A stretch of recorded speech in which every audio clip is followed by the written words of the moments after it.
यह class 12th में 4th chapter है गतिमान आवेश एवं चुंबकत्व, मूविंग चार्ज एंड मैग्नेटिज्म। तो इसमें हम चार्ज या करंट के चलने पर जो मैग्नेटिक इफेक्ट होता है उसे पढ़ेंगे। जैसे किसी कॉपर का तार है, उसमें करंट फ्लो हो रही है, तो वो क्या क्या प्रभाव दिखाएगी उसको हम इसमें पढ़ेंगे। तो बात बहुत पुरानी है। एक साइंटिस्ट थे ओरस्टेड, उन्होंने एक एक्सपेरिमेंट किया और उस एक्सपेरिमेंट का नाम रख रहे हैं हम ओरस्टेड का प्रयोग। तो इन्होंने क्या देखा कि किसी तार में यदि करंट प्रवाहित हो रही हो तो इसके पास में मैं चुंबकीय सुई ले जाऊं, कंपास, तो चुंबकीय सुई अपनी नॉर्मल पोजीशन से डिफ्लेक्ट हो जाती है, घूम जाती है। चुंबकीय सुई घूम गई। अब चुंबकीय सुई किसकी बनी हुई है? चुंबक की। तो चुंबक की सुई घूम रही है किससे? करंट से। इससे सिद्ध हो रहा है कि करंट में और मैग्नेट में कोई ना कोई गहरा संबंध है। तो इनके प्रयोग से ये बात प्रमाणित हुई कि धारा के कारण चुंबकीय क्षेत्र उत्पन्न होता है। तो इसमें जब किसी चालक तार में धारा प्रवाहित होती है तो उसके चारों ओर, उसके आसपास मैग्नेटिक फील्ड उत्पन्न हो जाता है। ये इनके प्रयोग से सब प्रमाणित हुआ। बाद में आगे चलकर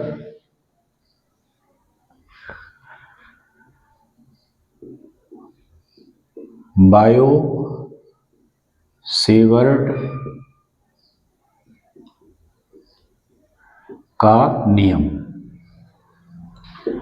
बायो और सेवर्ट दो वैज्ञानिकों ने किसी सूक्ष्म धारावाही अवयव,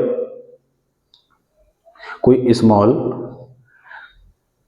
कोई कंडक्टर है, तार का छोटा सा टुकड़ा हम ले लें तो ये कहलाएगा सूक्ष्म अवयव, और इसमें करंट बह रही हो तो कहलाएगा धारावाही सूक्ष्म अवयव। Current carrying infinitesimal element.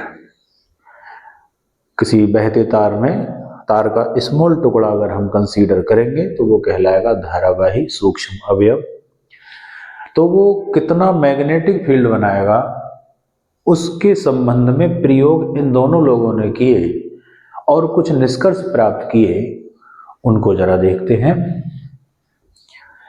किसी भी आकार का इस तरह का कोई चालक तार है, इसमें करंट बह रही है I, और इस पूरे की लंबाई है L, पूरे कंडक्टर की। उसका स्मॉल पार्ट, उसकी लंबाई है डेल्टा L। ये प्रयोग द्वारा सत्यापित हो ही चुका है कि धारा के बहने पर चुंबकीय क्षेत्र बनता है। तो इस अवयव से r डिस्टेंस पर कोई पॉइंट है P, यहाँ पर हमको मैग्नेटिक फील्ड का फॉर्मूला प्राप्त करना है बायो सेवर्ट के नियम के अनुसार। तो यहाँ r डिस्टेंस पर कितना मैग्नेटिक फील्ड मान लिया। तो इन बायो सेवर्ट दोनों लोगों ने प्रयोग के तौर पर क्या पाया कि इसके कारण उत्पन्न चुंबकीय क्षेत्र निम्न राशियों पर निर्भर करता है। किस किस पर? चुंबकीय क्षेत्र प्रोपोर्शनल होगा इस अवयव की लंबाई के। First equation. यहाँ का मैग्नेटिक फील्ड डिपेंड करेगा इसमें बहने वाली करंट के, और ये मैग्नेटिक फील्ड डिपेंड करेगा इस लाइन और अवयव के बीच के कोण की, साइन के।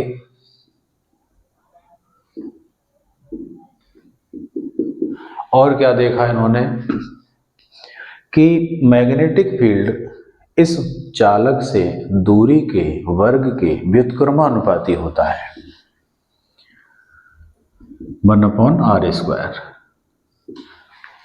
तो ये मैग्नेटिक फील्ड इन चार क्वांटिटीज पर इन संबंधों के अनुसार डिपेंड करता है। ये इन्होंने प्रायोगिक तौर पर पाया। फिर क्या हुआ, चारों संबंधों को कंबाइन कर दिया, संयुक्त कर दिया। संयुक्त करने पर इधर से क्या आएगा, डेल्टा V प्रोपोर्शनल, इन सब की मल्टीप्लाई होगी, delta L into I into sine theta upon r²। Delta V ये हटेगा तो बराबर, ये प्रोपोर्शनल का साइन हटता है तो कांस्टेंट आता है, तो यहाँ कांस्टेंट आएगा μ0 upon 4 into I delta L sine theta upon r²। संबंध में, इक्वेशन में जो कांस्टेंट है उसे बताना पड़ेगा कि इसकी इतनी वैल्यू है और यहाँ ये क्वांटिटी ये है।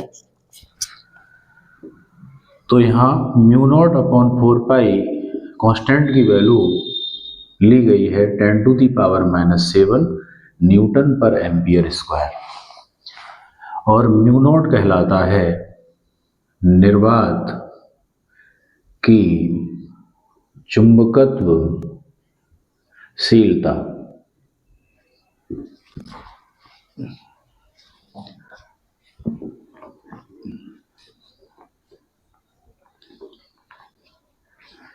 तो जो ये फॉर्मूला है, ये फॉर्मूला कहलाएगा बायो-सेवर्ट का नियम।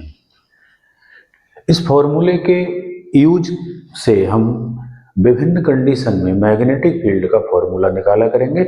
जैसे पंखे की मोटर होती है, वो कहलाती है धारा लूप या धारा वृत्ताकार धारा कुंडली, और इसमें करंट जब ऑन हो जाएगी, धारा बहने लगेगी, तो कहलाएगी धारावाही कुंडली या धारावाही लूप। तो वो कितना मैग्नेटिक फील्ड बनाएगी, पंखे की मोटर करंट के चलने पर मैग्नेट बनाती है, तो कितना मैग्नेटिक फील्ड बनाएगी उसका फॉर्मूला हम इससे निकालेंगे।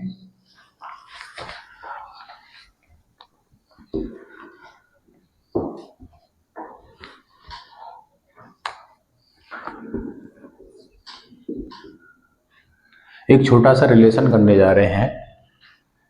फर्स्ट लेसन में हमने पढ़ा था निर्वात की विद्युतशीलता, और यहाँ पढ़ रहे हैं निर्वात की चुंबकत्वशीलता।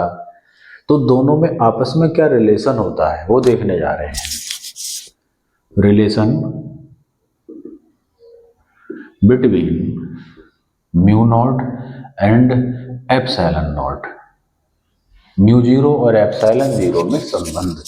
इस संबंध को जो ऑब्जेक्टिव क्वेश्चन होते हैं उसमें पूछ लिया जाता है। यहाँ तो हम प्रूफ कर रहे हैं, प्रूफ पूछा जाएगा तो 2 नंबर का होगा, और अगर केवल रिलेशन पूछा जाएगा तो 1 नंबर में होगा। देखिए, हम जानते हैं 1/4πε0 की वैल्यू होती है 9 × 10⁹। इसमें मैंने μ0 से ऊपर और μ0 से नीचे मल्टीप्लाई डिवाइड कर दिया, मल्टीप्लाई और डिवाइड, इधर ऐसा का ऐसी लिखा, ये हम जानते हैं। इसमें μ0 से ऊपर नीचे मल्टीप्लाई कर दी। ये जो क्वांटिटी है, इस कांस्टेंट की वैल्यू अभी बताई है 10⁻⁻7 1/μ0 ε0 9 × 10⁹। ये माइनस की पावर 7 कहाँ जाएगी, अपॉन में, तो हो जाएगा ये यहीं पर रहा, ये पावर नीचे गई 9 × 10⁹ और नीचे आ गई 10⁻⁻7 9 × 10⁻⁻7 ऊपर आगे जुड़ेगी, 9 और 7 16 1/μ0 ε0। इसको हम लिख सकते हैं 3 × 10⁸ का स्क्वायर, तो हो जाएगा 1/μ0 mu naught epsilon naught 3 into 10⁸ का स्क्वायर। ये होती है प्रकाश की चाल, निर्वात में प्रकाश की चाल। सी स्क्वायर 1/म्यू नॉट एप्सिलॉन नॉट, या सी इक्वल टू 1/, ये रिलेशन हो जाएगा म्यू नॉट एप्सिलॉन नॉट और सी में।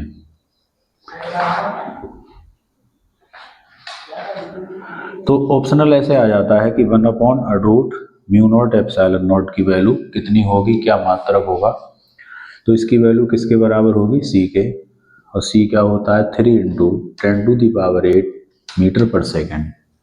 तो यहाँ से दो बातें आ रही हैं, एक तो इसकी जो वैल्यू है वो ये है, और इसका जो मात्रक है वो मीटर पर सेकेंड है।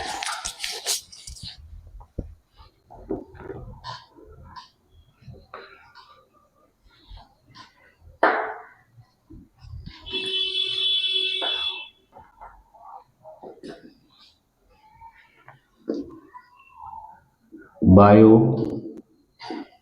सेवर्ट के नियम के अनुप्रयोग, application of bio Savart's law. तो इसमें हम क्या करेंगे, पहला अनुप्रयोग है वृत्ताकार धारावाही लूप के केंद्र पर चुंबकीय क्षेत्र।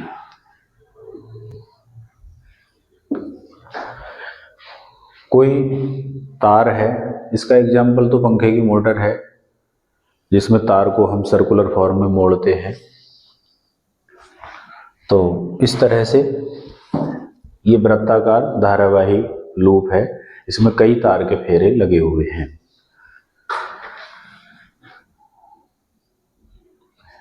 इसकी रेडियस हमने क्या मान ली, आर। करंट कितनी फ्लो हो रही है, आई। तो ओरस्टेड के प्रयोग से ये प्रमाणित हो चुका है कि धारा के बहने पर चुंबकीय क्षेत्र उत्पन्न होता है। कितना होता है वो फॉर्मूले निकल रहे हैं। इस पूरे वृत्ताकार तार का स्मॉल पार्ट मैंने यहां का ले लिया, डेल्टा एल। चुंबकीय क्षेत्र कहां देखना है, केंद्र पर, इस पॉइंट पर। तो सबसे पहले बायो सेवर्ट का सूत्र लिखेंगे, delta V equal to mu naught upon 4 pi I delta L sine theta upon R square. हम जानते हैं 9th 10th की थ्योरम में कि त्रिज्या जो होती है स्पर्श रेखा पर लंब होती है। तो ये एंगल कितना होगा, 90। Mu naught upon 4 pi I delta L, और यहाँ आ जाएगा साइन 90 अपॉन आर स्क्वायर। ये मैग्नेटिक फील्ड इतने से तार के टुकड़े के कारण है। पूरी लूप का लिखेंगे तो दोनों ओर सिग्मा लगा देंगे, सम्मेशन लगा देंगे। संपूर्ण कुंडली के कारण चुंबकीय क्षेत्र, तो इस पर सिग्मा म्यू नॉट अपॉन 4 पाई ऐसे ही, आई अपॉन आर स्क्वायर ऐसे ही, सिग्मा डेल्टा एल साइन 90 की वैल्यू 1। सिग्मा डेल्टा बी का मान क्या हो जाएगा, B mu 0 upon 4 pi I upon R square into delta L, और सिग्मा इतनी लंबाई है। सिग्मा डेल्टा एल का मतलब पूरी परिधि, सरकमफ्रेंस। तो पूरी परिधि हो जाएगी 2 पाई आर। आर से एक पावर कटेगी, 2 पाई से ये कटेगा तो 2 आएगा। तो B equal to mu naught upon 2 into I upon R. ये फॉर्मूला आया। यह आया कि अगर किसी तार का एक टर्न लगा हुआ है, एक फेरा लगा हुआ है। और अगर किसी लूप में बहुत से फेरे हो तो क्या होगा? यदि फेरों की संख्या n हो तो जितने फेरे बढ़ेंगे उतना ही मैग्नेटिक फील्ड ज्यादा बनेगा। बड़ी मोटर ज्यादा बड़ी कॉइल की होती, ज्यादा पावर की होती, तो इसमें फेरों की संख्या से मल्टीप्लाई हो जाएगी। ये फॉर्मूला है इसका। इस पर मैं कुछ कंक्लूजन अगर देखूं तो कंक्लूजन ये निकलता है कि कुंडली के केंद्र पर मैग्नेटिक फील्ड त्रिज्या के व्युत्क्रमानुपाती होता है। इसका अर्थ है कि रेडियस जितनी कम होगी चुंबकीय क्षेत्र उतना अधिक होगा। जितनी छोटी कॉइल होगी, रेडियस कम में फेरे लपटे हुए होंगे, उतना ही मैग्नेटिक फील्ड अधिक बनेगा। दूसरा, मैग्नेटिक फील्ड प्रोपोर्शनल हो रहा है एन के और आई के। जितने फेरे ज्यादा होंगे उतना मैग्नेटिक फील्ड अधिक होगा, जितनी करंट ज्यादा होगी उतना मैग्नेटिक फील्ड अधिक होगा, क्योंकि ये इसके प्रोपोर्शनल है।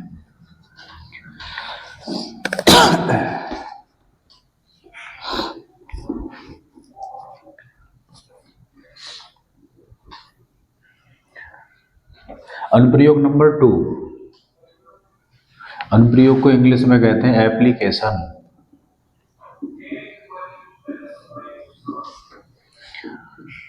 वृत्ताकार धारा लूप या कहते हैं कुंडली की अक्ष पर चुंबकीय क्षेत्र, लूप की अक्ष, जैसे ये लूप है, इसके बीच का पॉइंट है इसका केंद्र, और मैं इसे यहां पकड़ लूं तो ये इसकी अक्ष हो गई। तो ये कॉइल अपनी अक्ष पर यहां कितना मैग्नेटिक फील्ड बनाएगी? इस पॉइंट पर, इस पॉइंट पे पूछा गया है। तो डायग्राम बना रहे हैं हम। इसका केंद्र हो गया, ये इसकी अक्ष हो गई। केंद्र से अक्ष के पी पॉइंट पर मैग्नेटिक फील्ड निकालना है। अक्ष पर पी बिंदु पर चुंबकीय क्षेत्र निकालना है। इस पी बिंदु को मैंने इसकी परिधि से मिलाया, रेडियस ये हो गई, इसे लिखा। रेडियस को यहां मैं ए मान रहा हूं और यहां से यहां तक की डिस्टेंस को आर लिख रहे हैं। पाइथागोरस लगा दी तो हम कोण त्रिभुज में एक्स स्क्वायर प्लस ए स्क्वायर, इस अक्ष को डॉट डॉट लाइन से आगे बढ़ा दिया। इस वृत्ताकार कुंडली में करंट बह रही है आई। अब ये होगी धारा लूप। इस लूप का यहां पर स्मॉल पार्ट ले लिया, ये डेल्टा एल। इसके कारण इस पॉइंट पर मैग्नेटिक फील्ड इस लाइन के लंबवत होगा।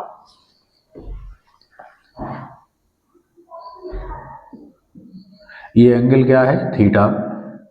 इस पर मैंने परपेंडिकुलर ड्रॉ किया अक्ष पर। ये एंगल अगर थीटा है तो ये 90 माइनस थीटा हो जाएगा और फिर ये थीटा हो जाएगा। हमें मैग्नेटिक फील्ड कहाँ निकालना है? अक्ष पर। इसका कितना मान अक्ष की ओर आएगा वो देखना है। तो डेल्टा बी के हमने कंपोनेंट ब्रेक कर दिए, डेल्टा बी कॉस और delta B sine. Cos component इधर आएगा थीटा की तरफ और इधर आएगा डेल्टा बी साइन। तो एक्सिस की तरफ कौन सा कंपोनेंट आया? Delta B sign.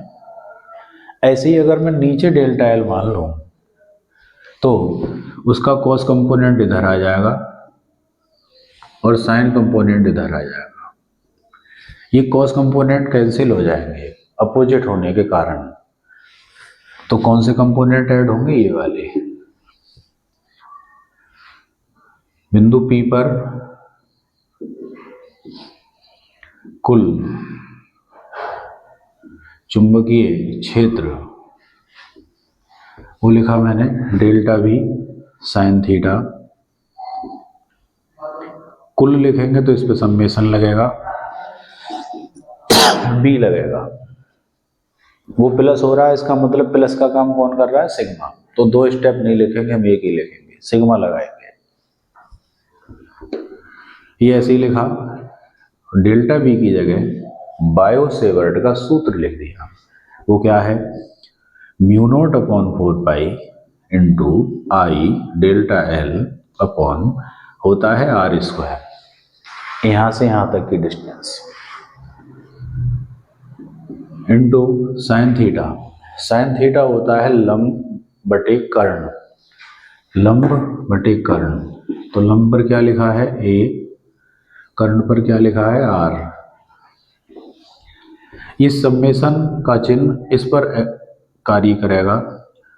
म्यू 0/4 पाई को ऐसे ही लिखा, I upon R into R square हो गया R³।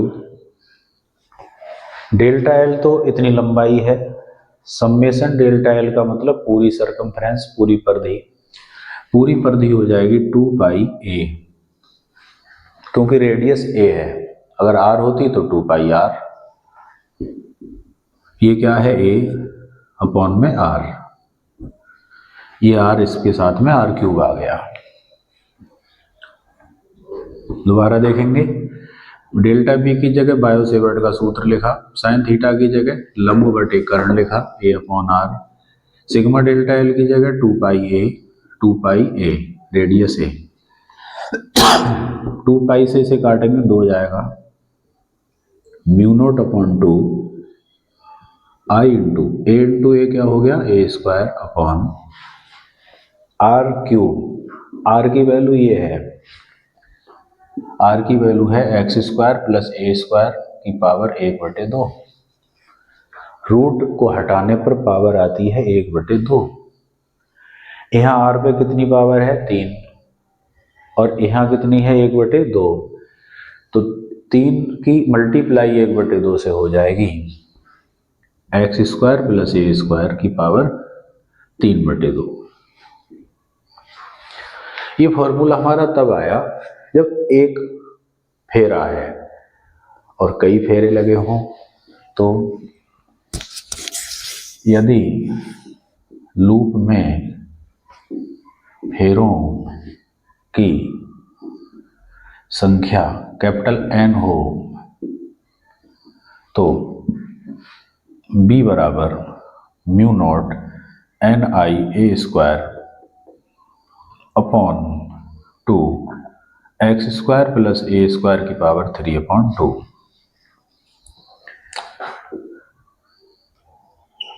अगर डेरिवेशन आता है तो हम पूरा करते ही हैं, लेकिन इसमें से कुछ कंक्लूजन आ जाते हैं, निष्कर्ष। कैसे? पूछ लिया वेरी शॉर्ट में कि धारावाही कुंडली की अक्ष पर चुंबकीय क्षेत्र अक्ष की दूरी के साथ किस प्रकार निर्भर करता है। तो B x पर किस प्रकार डिपेंड करता है? B और x का रिलेशन तो मोटे मोटे तौर पे बालक देखेगा तो देखेगा यहाँ x स्क्वायर आ रहा है तो लिखेगा B 1/x²। पढ़ा जाएगा B व्युत्क्रमानुपाती x²।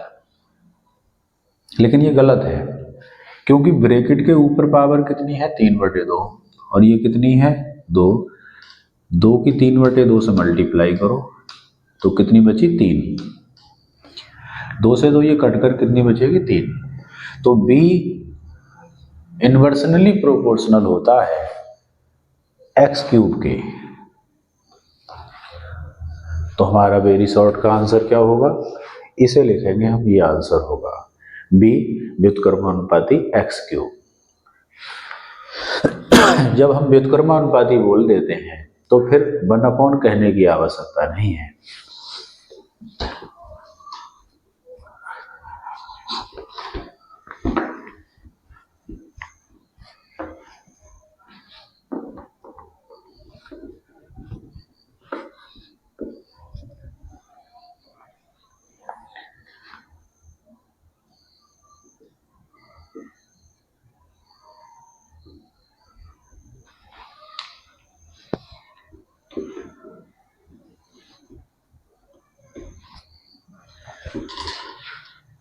एक इसमें तीसरा अनुप्रयोग है,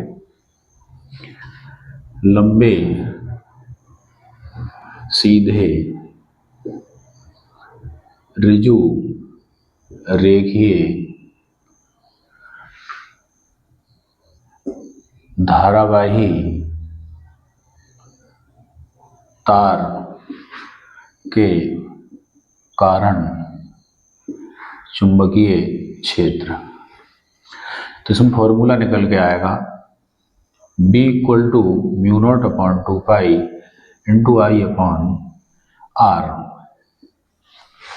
ये अनंत लंबाई के काफी लंबे तार के लिए आएगा और परिमित लंबाई के लिए साइन के पदों में आएगा, sine phi 1 plus sine phi 2। इस तरह से देखते हैं, कोई तार है, उसमें करंट बह रही है I, उससे R दूरी पर कोई पॉइंट है P, जिस पर हमें मैग्नेटिक फील्ड का फॉर्मूला प्राप्त करना है। तो हम क्या करेंगे, इस पूरे तार की लंबाई का स्मॉल पार्ट ले लेंगे dl,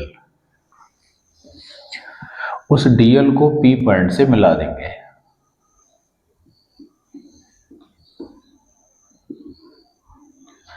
ये एंगल हमने माना फाई, अंदर का एंगल हो गया डी फाई। इस लाइन को नाम दिया MN। ऊपर वाली लाइन लंबी है, N से उस पर लंब गिराया, आगे की बराबर हो जाएगी। ये एंगल क्या है, थीटा। जहां लंब गिरा वो पॉइंट हमने मान लिया O, और ये डिस्टेंस हमने क्या लिख दी, x। अब क्या करते हैं, यहां दो छोटे छोटे समकोण त्रिभुज बन रहे हैं, 1 2। तो ट्रायंगल MNO में साइन का फॉर्मूला लगाया, sine theta equal to, sine theta होता है लंब बटे कर्ण। लंब कभी त्रिभुज टेढ़ा मेढ़ा हो तो पहचान में नहीं आता है, तो थीटा के सामने का लंब होता है। थीटा के सामने यहाँ साइड ये वाली है ON, कर्ण क्या है DL, 90 डिग्री के सामने का कर्ण होगा हाइपोटेनियस। तो ON की वैल्यू हो गई DL साइन थीटा। अब हमने इस वाले में साइन का फॉर्मूला लगाया, साइन डी फाई, ये डी फाई है, लंब बटे कर्ण, डी फाई के सामने का ये लंब है ON, कर्ण पे आएगा x, ON बटे x। चूंकि ये अवयव बहुत छोटा है तो इसके सामने का एंगल भी बहुत छोटा होगा, और छोटा एंगल होने पर साइन डी फाई को हम क्या लिखेंगे, डी फाई। तो यहाँ आ जाएगा d phi ON upon x cross multiply ON, और ये हो जाएगा d phi ON into d phi. ON equal to x into d phi. इन दोनों को हम मल्टीप्लाई कर लेंगे।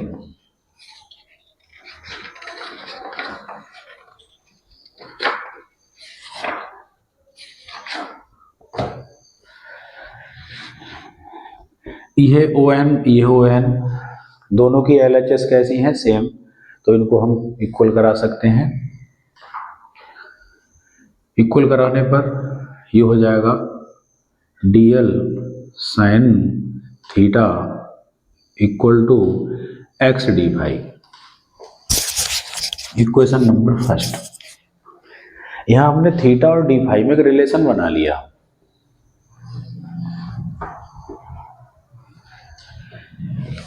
अब देखिए क्या करेंगे, बायो-सेवर्ट के नियम से। बायो-सेवर्ट का नियम कहता है डिफरेंशियल फॉर्म में, dv लिखूंगा, dv equal to mu naught upon 4 pi into I dl sine theta upon R square की जगह आएगा एक्स स्क्वायर। dl से यहां तक की distance mu naught upon 4 pi आई, और दोनों ओर इंटीग्रल लगा दिया। पूरे तार के लिए, पूरे तार के लिए लिखेंगे तो तार के सिरे मिला देंगे। यहाँ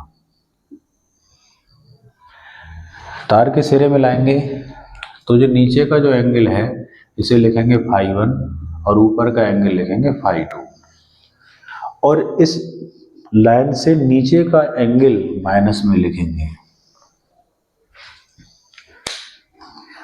तो देखिए बायो सेवर्ट का सूत्र लिखा, दोनों ओर इंटीग्रल का साइन, ये कांस्टेंट राशि बाहर, अंदर बचता है dl sin थीटा, तो उसकी जगह क्या लगा देंगे x d फाई अपॉन नीचे क्या लिखा है एक्स स्क्वायर। हमने dl sin थीटा की जगह क्या रख दिया x d फाई, x से x एक पावर कट जाएगी, यहाँ लिमिट आएगी -φ1 से φ2, डेरिवेटिव डी फाई है, फाई के रिस्पेक्ट में हो रहा है, μ0/4 इंटू आई, अंदर बचता है 1/x।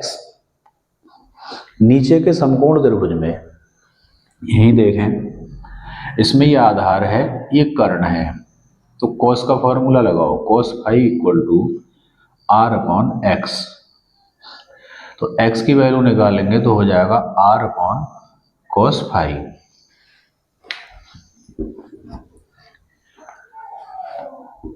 यहाँ है डी फाई, अपॉन में है x की वैल्यू r/cos फाई, तो r ही रहेगा, cos फाई ऊपर आ जाएगा, -φ1 से φ2, μ0/4 इंटू i/r, अंदर रहेगा cos फाई, cos फाई का इंटीग्रल होता है sin फाई, लिमिट लग जाएंगी -φ1 से φ2, μ0/4 इंटू i/r, इधर आएगा, एक बार ये लिमिट लगेगी इसमें sin φ2 माइनस, एक बार ये लगेगी -sin φ1, dv का इंटीग्रल b,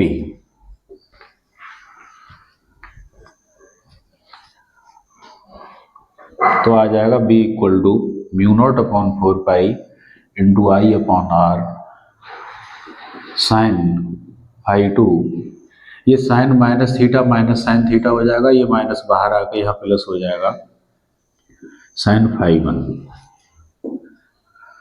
ये फॉर्मूला आ गया।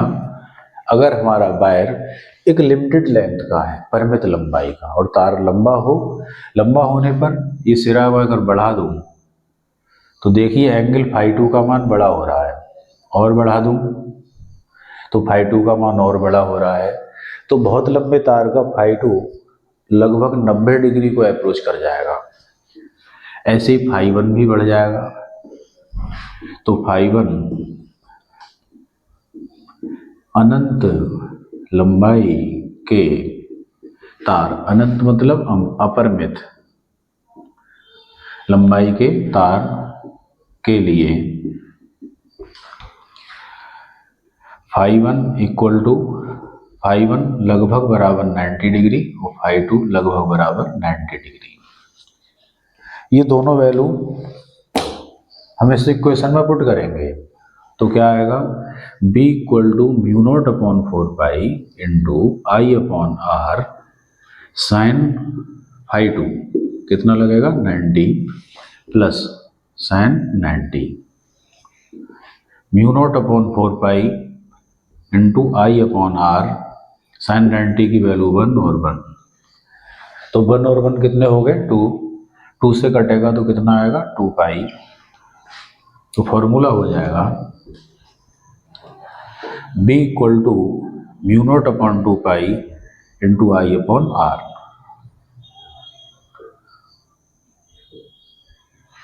इसमें भी सीधे तार का चुंबकीय क्षेत्र दूरी के व्युत्क्रमानुपाती होता है, जितनी दूरी बढ़ेगी, जितना दूर जाएंगे मैग्नेटिक फील्ड घटता जाएगा। आज का काम इतना ही, शेष कार्य नेक्स्ट वीडियो में करेंगे।